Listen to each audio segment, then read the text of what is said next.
Hello, my friends. Welcome back. I am so excited to introduce you to a great friend and coach of mine. And I feel like we've been circling each other or each other's like universe for a while. At least I did finally admit to Denita that I've been stalking her because her work is so fascinating. And I'm going to have her introduce herself to you all. And, and I think you'll understand what I'm talking about. But as I have gotten to know her and just her expertise and background, I just felt the need to really introduce her to the one at the well community because I just feel like this is a service that many of you may want to look into. And so, Danita, I'm going to pass the baton over to you and have you introduce yourself to my people. Awesome. So I'm Denita Bremer. I am in the Denver area. I just always like to know. It helps me to know where people are from, where they are in the world. I've been a certified life coach since the end of 2018. And more recently, I have shifted into doing trauma work. And it's because that's kind of the story of my life. I have had lots of experience with trauma, and it got to a point where I was trying to grow my business. And I realized that in order to do so, I needed to address my own trauma, which was kind of big and scary at the time. But I hired a coach to help me work through some of that. And I fell in love with that kind of work, which is quite a bit different than the mindset work that most life coaches do. So I call it somatic work, which is really just that I focus more on the body and the sensations and emotions and urges and impulses that come up in the body versus focusing more on the thoughts that happen in the mind. So that's a little bit about me. I'm married and I have three kids. One is freshman in college and a 16-year-old daughter and a 14-year-old son. So That's so fun. I love yeah. that. So, question for you. Did you know that you had trauma in your life that you needed to face and to unravel, or was it something that you realized was considered a traumatic moment or experience in your life? I knew that my upbringing was not ideal. And I think I would have probably even classified it as trauma. But I didn't know that I needed to face it in order to like be a coach and have a business and be able to do all the things that I want to do, be a mom, have a business, all of that. I thought I could just kind of ignore it. And, it's in the past. I don't need to really do anything with it. Yeah. Until I had this moment where a coach that I was working with asked what I saw for myself in my future. And I said, I see myself speaking on stages in front of large groups of people, which was a little bit surprising to me. Like, I really Yeah. like intimate spaces. Um, and I said, but it feels like the lights are in my eyes and I'm on stage naked. It feels really uncomfortable and vulnerable. And I just kind of intuitively knew that that feeling was my trauma speaking. Wow. And that if I wanted to, be visible in larger ways, that I was going to have to deal with that trauma. But before I started really learning about trauma and how to heal from trauma, because I kind of had to put the brakes on my business and just do my own work for a while, Yeah. I actually had somebody ask me that, like, did you know you had trauma? And my instinct is to say yes, but I didn't know to what extent it was really affecting my day to day life still.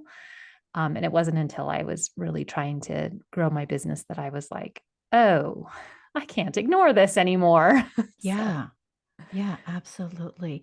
And so, and thank you for sharing that vulnerable piece about your journey. And I can only imagine that it's not always easy. It probably wasn't easy at the very beginning. And so, just out of curiosity, how do you define trauma? Like if someone that's listening right now is kind of going back into their minds and their memory banks and asking themselves if a particular moment in their time or a particular relationship in their time was traumatic, how would you answer that? How would you like take that apart to see if it is considered traumatic? Yeah. And I think this is always a great place to start because I don't really believe that the definition of trauma is very clear. And so the way I define it is trauma is our body's coping mechanism when we don't have enough internal resources to meet the demands of stress. And this is why we can't really look at a person and say, oh, they have trauma or they don't, or they've been traumatized or whatever, because it's about the internal experience of whatever stressors have come into their life. And some people have more capacity, more resources to withstand the stresses of life, and other people have less. So for me, most of my trauma was really more what we would call developmental trauma. It's kind of as you grow, if life feels really chaotic or scary, then you're going to kind of develop an identity around shame and like always protecting yourself and always being on guard. Um, there is also what we would call like shock trauma, which is an event. But even the shock traumas, some people can be in a car accident, for example, and they can totally, go through that stress cycle and come out of it and they're fine. And other people, it like becomes a thing that they have nightmares about, or they think about all the time, or they can't get in the car and drive anymore. It causes all kinds of anxiety. So it just depends from person to person what their resources are, and really they're like starting resources, right? It's kind of Got it. like a bank account, right? If you had $1 million in the bank and you got a fine of $100,000, yeah, that's going to pinch a little, but it's not going to really affect you too much. But if you have $100,000 in the bank and you have some fine of $100,000, that's really going to, stress you and max out all of your resources. Got it. So when you're talking about resources, are you talking about like mental capacity, emotional capacity, mental emotional tools, spiritual tools? Like, what do you mean by resources? By resources, I mean anything that makes you have a felt sense of support. So it's Mhm. mental and emotional, but it's also physical. And this is something that I really like to bring attention to, because it's something that I didn't quite understand when I was learning about trauma, is that trauma lives in the cells of our bodies. It affects us physically. So sometimes when I'm talking about resources, I start with good diet and are you drinking enough water? Because that's what our bodies need to live and thrive. But it could also be, do you have multiple supportive relationships? Are you exercising your body? Do you have resources in terms of your mental health? Right. So it's really more of a holistic view. It's physical, Wow. it's mental, emotional, it's all of it. Yeah. And I love how you're just explaining all of this, like that we have needs from the physical all the way to the internal. I mean, right down to the cellular level.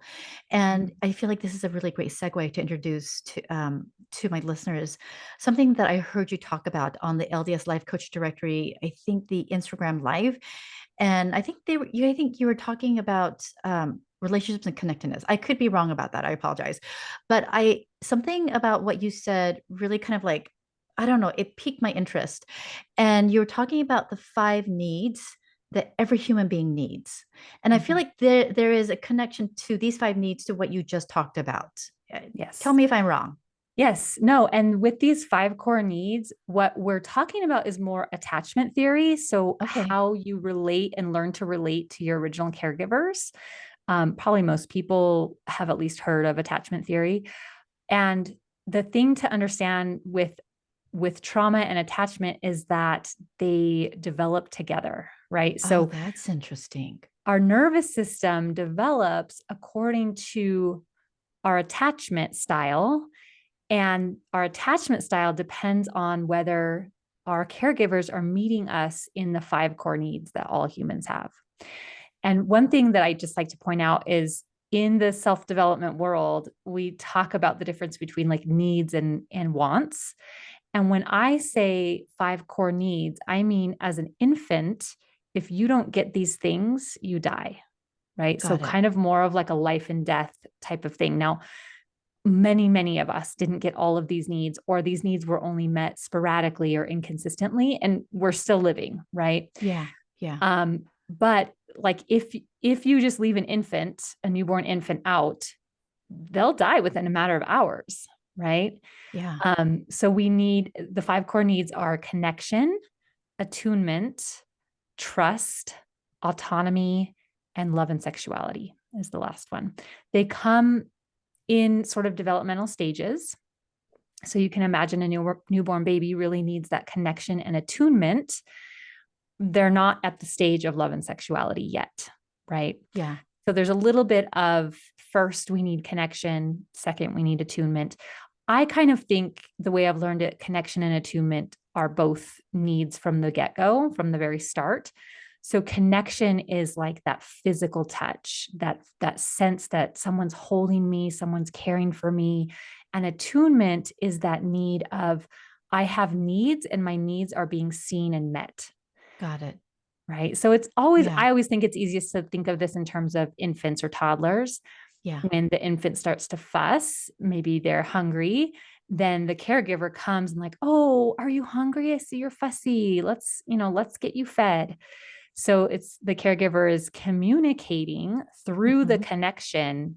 I see you. I see your needs. I'm going to meet your needs. Got it. Yeah. And then, of course, for the infants, they can't speak, right? So everything is all their needs are met by some form of connection. Got it. And when that connection and attunement are met very consistently, every time I have a need, you come and you fulfill it by connecting with me, then we develop trust with our caregivers. And when that trust is really solid, so that's kind of that first year of life from 0 to 1 year old, in an ideal world, every time baby cries, every time baby fusses, Yeah. mama comes and saves baby's life, right? And then baby learns to trust mom. And if the baby really trusts mom, knows that mom has best interests at hand, then in the second year of life, that infant will become a toddler and start to become more mobile and be able to explore their world. And that's where the need of autonomy comes in. Got it. So and this is really fascinating to me that we like physically need autonomy, right? Like if we don't have the ability to assert ourselves in the world, to explore the world, to be Mhm. independent, then we're not going to thrive, Yeah. right? Yeah. And so, as that trust, if that trust is really solid, then we will have more freedom. But then every once in a while, caregiver will be like, nope, there's the limit. And if the child trusts the caregiver, then they'll acquiesce to that limit, right? They'll be like, I know you have my best interests at heart, so I will stop here at this limit. And then obviously the caregiver is also attuned to the child and is like, okay, now you're ready for more freedom, more autonomy. And then as we, theoretically, if we have this connection, attunement, trust, autonomy in place as we grow, then that need for love and sexuality, which I just kind of think of in terms of being vulnerable and being seen on an emotional level, Got it. that naturally is born, right? Like Yeah. I am myself in the world, but I have a safe base where I can come back to if I need safety.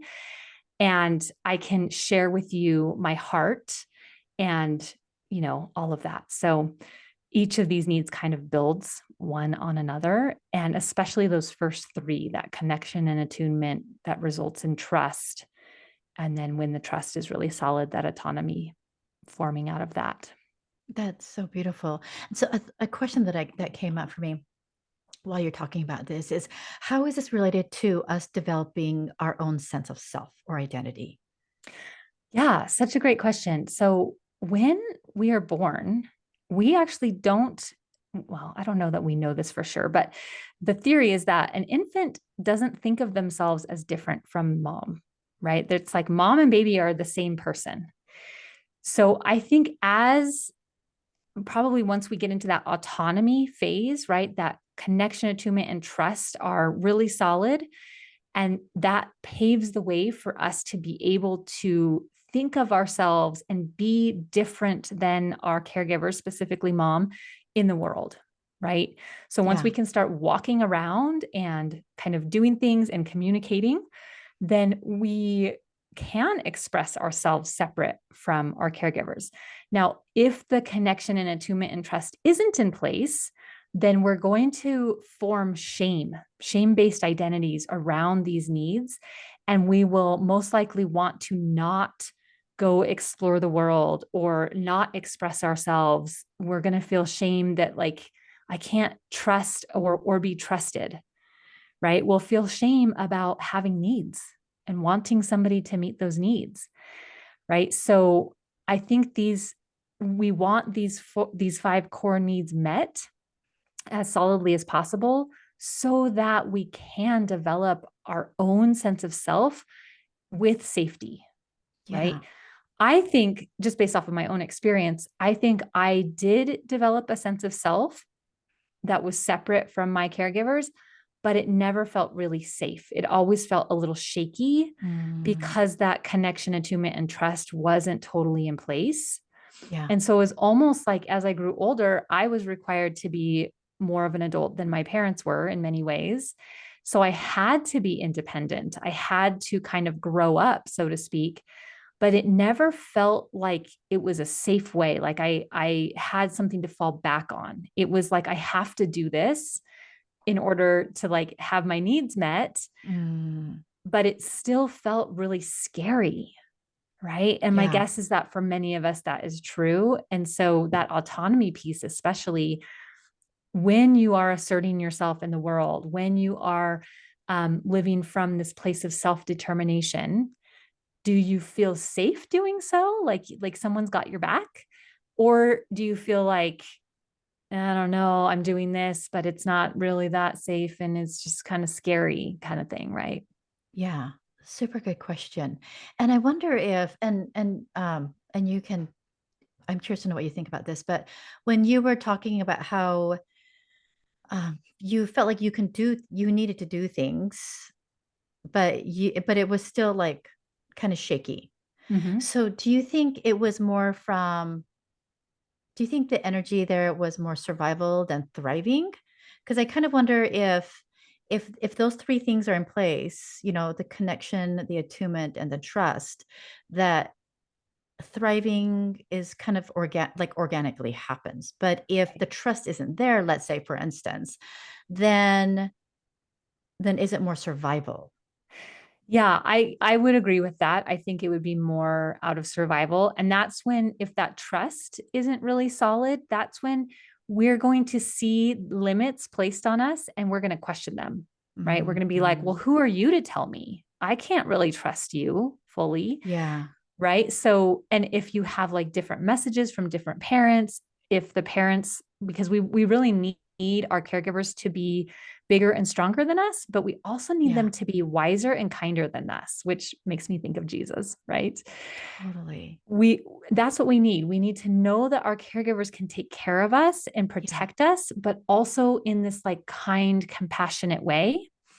And if they're bigger and stronger, but not kind and wise, then everything is going to be out of fear, right? Where that's kind of how my upbringing was. There was a lot of like, they were bigger than me and they knew better, but they weren't wise and they weren't kind. Yeah. And so I kept all the rules. I did everything right, so to speak, Yes. but I always felt like this pretty big underlying fear, right? Like Got I'm going it. to do it wrong. Yeah. I think a lot of perfectionism is born from this. And if the opposite is true, if our caregivers are wiser and kinder, but not bigger and stronger, then that's where we can manipulate them. And we learn that Oh, that's yeah, interesting. there aren't really any boundaries. And as we grow, we actually need boundaries. We need those boundaries in place for us to feel safe. And, some people need wider boundaries and some people need tighter boundaries, but we need boundaries. Yeah. Yeah. That's so interesting. I love that. And so now let's fast forward to us being in relationships, specifically marital relationships that then end in divorce.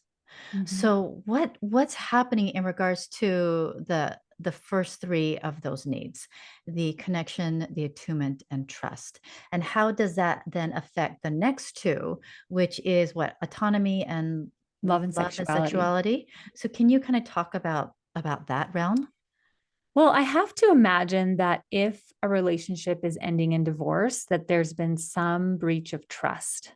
I, I, I'm sure that's not true in every case, but that trust, that middle part, which depends so much on connection and attunement, is really needed to stay in relationship, right? To want to stay in relationship, you have to Yeah. feel a sense that you can trust your partner. And so my gut instinct says that somehow connection or attunement has been eroded if the trust has been eroded, right? I just think of trust as these two halves, connection and attunement. Yeah. And when we consistently meet needs, then that trust is built. So, I mean, it could be that maybe, like, for example, in an abusive relationship, maybe the autonomy is really squashed and just I just can't live this way anymore, so Yeah. I'm going to choose to divorce, right? So it could be really any one of those needs, but my guess is that the trust is going to be at the heart of all of those, right? And so if that trust is eroded and we don't have a sense that we can trust or be trusted, then that's just going to make relationships really difficult, right? Yeah, absolutely. And then going through separation divorce, I mean, there's obviously not only a physical separation of like two different households and two different ways of living, but the communication to a certain degree is separated. The Mm-hmm. attunement is obviously separated. And so where does a woman going through divorce, how does she approach her basic needs of communication, attunement, and trust? And does a spiritual connection have anything to do with this? Because now the husband is gone and may Yeah. have been gone for years. So what now? Well, and one thing I want to just say is that for many of us, we go into marriage because those needs weren't met by our parents, for example, right? And so we go into the relationship already having maybe subconscious, maybe conscious expectations about you're going to meet my needs. And when people have agency, they don't have to do that. And when they don't do Yeah, that, then that can be really difficult. I think when we get to that phase of separation and divorce, that really requires the individual to meet their own needs in a lot of ways, or to make sure that those needs are getting met through other various channels, right? Because your partner is not the only person that can give you connection and attunement. You can have girlfriends or extended family, right? Those, it can be met in a variety of ways. It doesn't have to come from your parents or your spouse. yeah, Um, but just knowing that these are needs that we got to get somehow, right? I do yes, personally believe that we can do a lot to meet our own needs, right? I work somatically, which is like even just like holding yourself, hugging yourself. I cannot tell you how many times I have had my clients like, "Hey, what happens if you just try to hold yourself there? How does that feel even if you think about doing that?" And they're just like, "Oh, I never thought I could hug myself." yeah, that's brilliant. Right? Yeah, I mean, something as simple as when you're feeling really unsupported, to put your hand on your forehead or to hold your face in your own hands. You yeah, can provide yourself with so much support, right? And that is so beautiful. I think it's just something we really overlook. Now, I don't know that we can provide ourselves with all of the support we need. And in my experience, Heavenly Father and Jesus have met many of these needs that were not met by my parents. So I have a story where my dad is a member of the Church of Jesus Christ of Latter-day Saints, but he's been inactive his whole life since I think he was a young teenager. And my mom was not a member. And when I was about 6, I started going to church with my grandparents.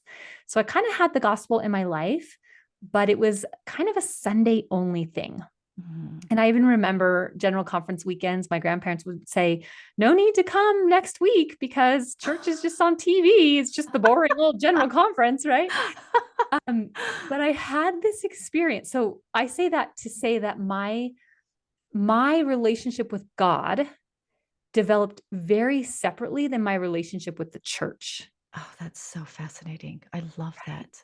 And I had an experience when I was about 7 years old where I was hanging out with my grandma, and they had a big property, my grandparents, and she gardened and planted all kinds of plants. That was her thing. And it was a summer day and it was really hot and still, so it was the perfect Mhm. day to spray for weeds. So she said, Denita, let's go spray for weeds, let's go get the wagon. And she had this like 2 or 3 gallon jug thing that she would screw on this hose where she would spray. And so she was looking for these that, I don't know, it must have been the first time that season. And we couldn't find them. They had a barn, they had a little shed, they had 2 garages and a carport. So lots of places where this could be hidden, right? And we probably looked for about an hour and she couldn't find it. And I'm just the, little girl tagging along.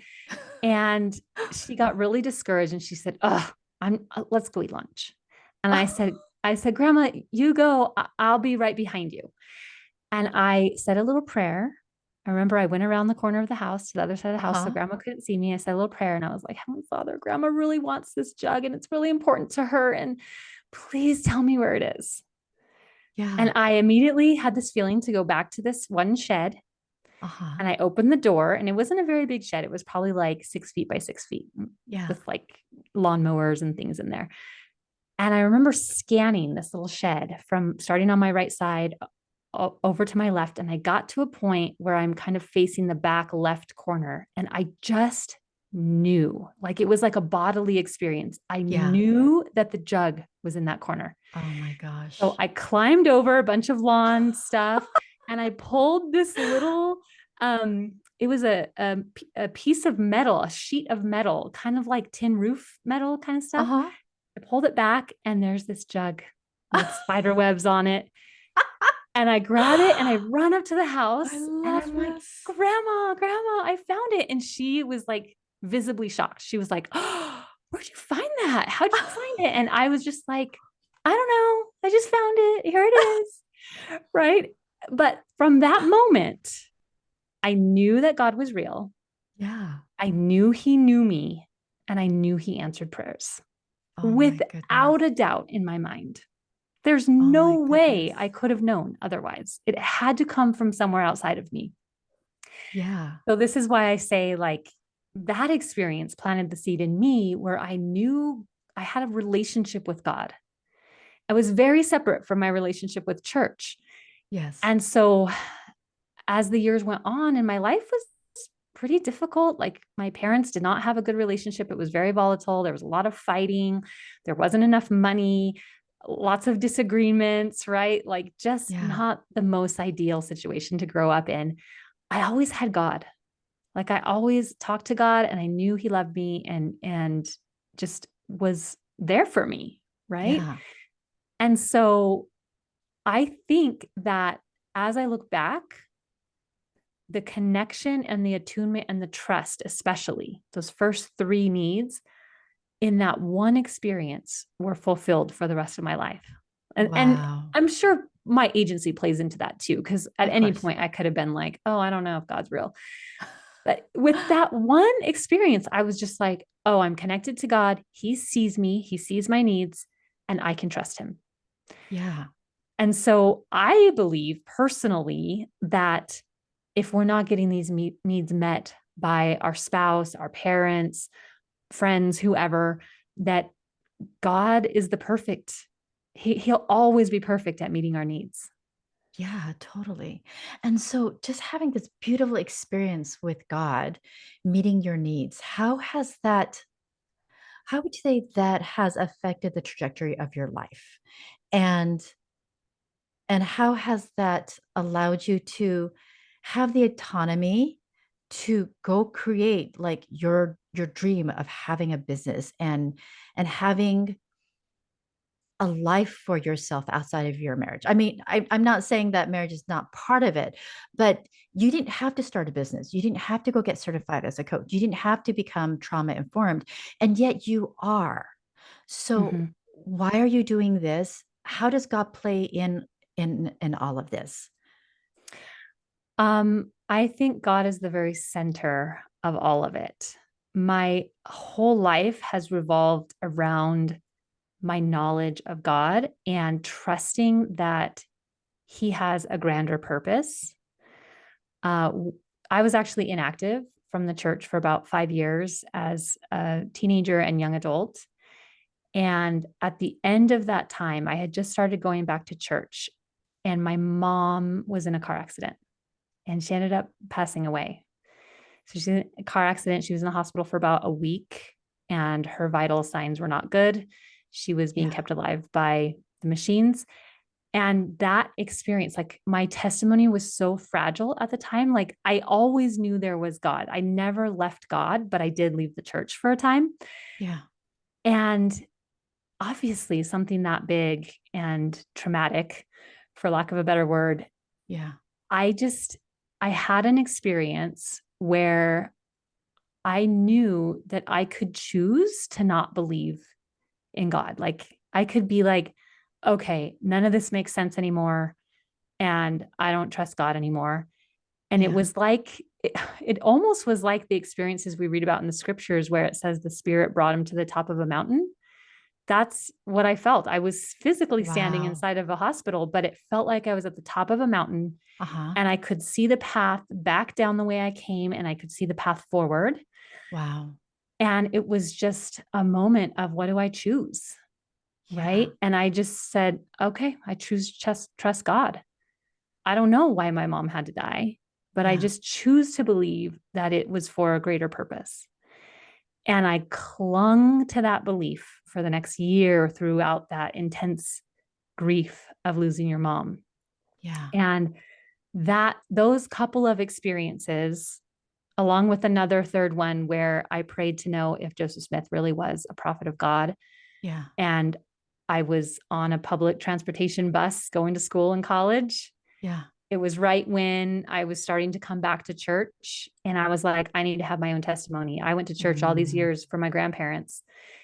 And I prayed about it. And a couple days later, I was on the bus and I was reading my scriptures. And I just felt just this overwhelming knowledge of Joseph Smith as a prophet and the Book of Mormon is true. So those three experiences, like I just can't deny yeah, that God is real and he sees me and he knows me and I can yeah, trust him. And that trust part was a little bit of me choosing it, right? Of life is hard. yeah, It, it it's is. super easy for it would have been super easy for me to say, why me? This is so hard. Like I've gone through a lot of hard stuff. But I always have just had the attitude of why not me? Like there are billions of humans on earth. Life is hard for all of us. Why not me? People lose their mom all the time. Why not me? Right. Yeah, And so it has been the center of my entire life. And I think thinking about autonomy, when I did step away from the church, I always knew that God was still there. And I think for a while I felt a little judged, which I probably should have, right? I had standards and I wasn't living them. But I never felt like God left me. I just always yeah, felt like he was like, I'm waiting. Whenever you're ready, you can come back. And so even in that sense, I feel like yeah. allowed me autonomy to explore and to exercise my agency. And that when I was ready to come back to him, he was there. I love Right. that. Yeah. Yes. So, and to be very honest, the only reason why I have a business is because I felt the spirit saying, become a Go do life, it. go do it. Yeah. And it was scary, man. But because I had that trust in place of like, okay, God knows better than me. I don't know what's coming. And holy moly, if I had known what was coming, I would have been like, that's a big fat no for me. It's like, we'll take the back road now instead of the front door, right? Yes, because man, business is not for the faint of heart, right? You have It to face isn't. yourself and your fears and even being And dig up the trauma and be like, what? yes. So I worked with a trauma coach with zero intention to become a trauma coach myself. I was just like, Yeah. oh, I'm going to have to deal with this stuff that I've been running from and thought I could just ignore. Yeah. And then about a year ago, the spirit said, you're a trauma coach. And I was like, oh, no, I'm not. That's for therapy. Nuh-uh. And weeks of praying to Wow. and having conversations with Christ and him just saying, you're a trauma coach. You're a trauma coach. You're a trauma coach. And oh, that was so hard because I really felt inadequate and I really felt Yeah. like trauma is for therapy. That was a lot of the messaging I got from the community of coaches and from therapists and just from culture at large until my own coach said, listen, there are plenty of therapists who aren't good. There are plenty of coaches who aren't good and plenty that are good, right? It's Yeah. not really about are you a therapist or are you a coach? It's about do you know how to do what you claim to do?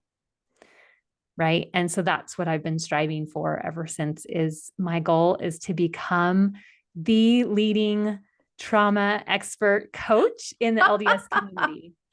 I love that. And it's so interesting that of what everything that you said, because then my next question was going to be, what is like your dream? Like you've accepted this call to go into business, and now what's like the big overarching goal. So I love how you said that with such confidence and with such joy. So just to let you all know, we both have YouTube channels. And if you want to see the big smile on Denita's face, you need to I guess I should give them my link to my YouTube channel because I haven't done that yet. So I'm Yes, sorry, give you it to guys. them. But definitely, I want you to see the smile. Like when she said that, like she just lit up like a light bulb. It's so amazing. And you can't help but just believe that it has already happened. And now we're just letting life just, I don't know, unfold it all, which is so amazing. So question, because I bet some of my listeners will have this question.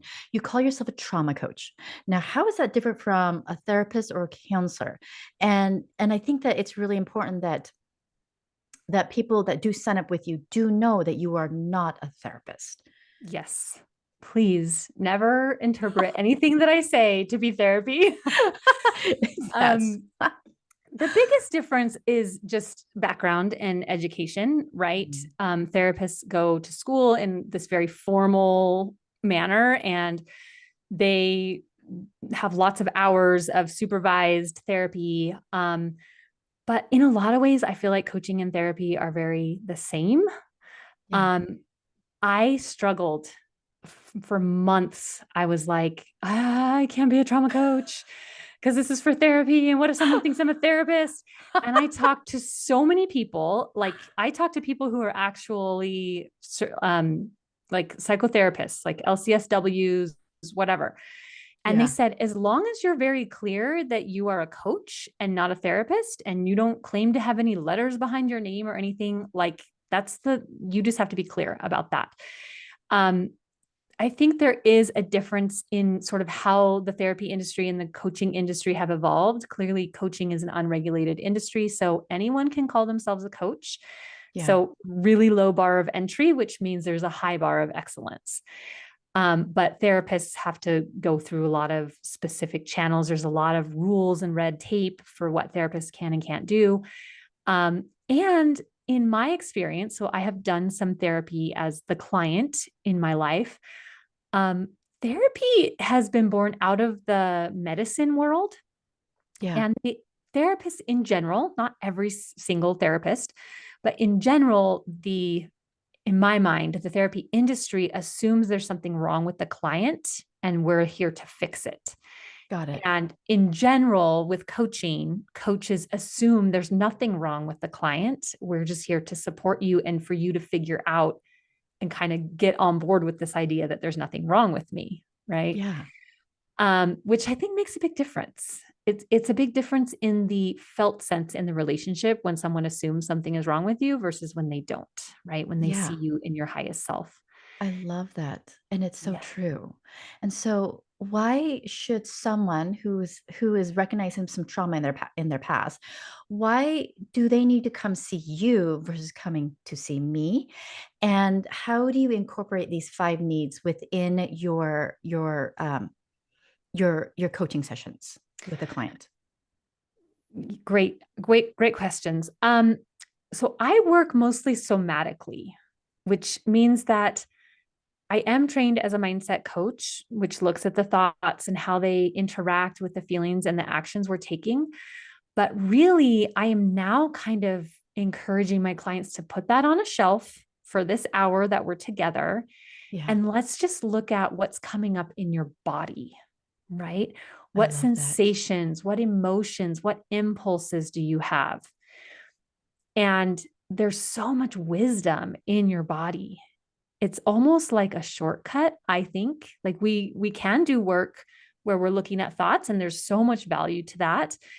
I have a pretty deep understanding of the nervous system and the nervous system states. And when you're in one of those extreme nervous system states, when you're in like a freeze response, a shutdown, or when you're in a high activation, oftentimes it looks and feels like anxiety. It's not really a great time to do thought work, Yeah, right? So I only do thought work when I get the sense that my clients are in their window of tolerance, that place in in their nervous system where they're calm and connected and creative. got it. And other than that, which many of my clients, because I'm a trauma coach, are almost perpetually in the freeze response or the high stress response. So I do very little thought work. Um, but really, what I noticed, and this was true for me as well, I did thought work for years and it was helpful and I loved it. And I got like this like skim coating off of my, sort of off of the surface of all the problems I was having. But I never really felt like I was actually shifting like deep in my heart and in my body. Mm, And so I would say, if you fall under that kind of category where you've done personal development or coaching for a while, but you're wanting to go a little bit deeper than that, then working with someone like myself, not necessarily me, that has some additional tools with the body might be a next good step. I always say that you have to feel safe with your practitioner. Like, I don't care if it's Hio or me or someone else. yeah, If your brain wants to hire them because of what you're thinking about their qualifications, or somebody else said, oh, it was so amazing, but your body, when you meet with me or anyone else, is like, oh, I don't like this, then that's just a big red flag. Like, follow the body. yes, follow your own intuition, your own sense of what feels right, what feels good to you, because that's essentially when we work with trauma, we're working to get back to that place of safety, which for some of us, we've never really experienced in our Yeah. bodies. Oh my gosh, I love everything that you're saying. One of like one of the beliefs that I've come to realize in just coaching people is that there's so much wisdom behind the emotion. Like you have to just sit with that emotion and then the wisdom comes up. That Mhm. and I love what you said. It's a shortcut. It really is a shortcut to the wisdom and the knowledge that is meant to be revealed. So I love how you utilize that and help these clients to find that wisdom.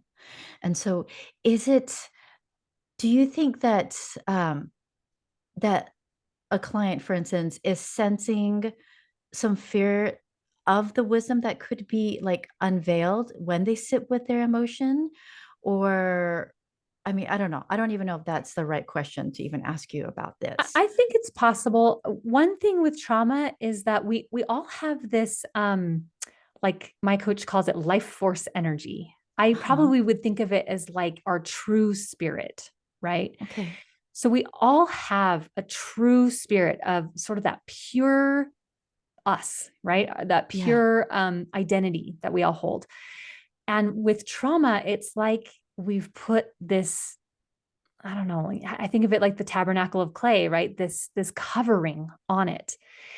And so we're trying to chip away of that covering and let that trueness, that truth come through.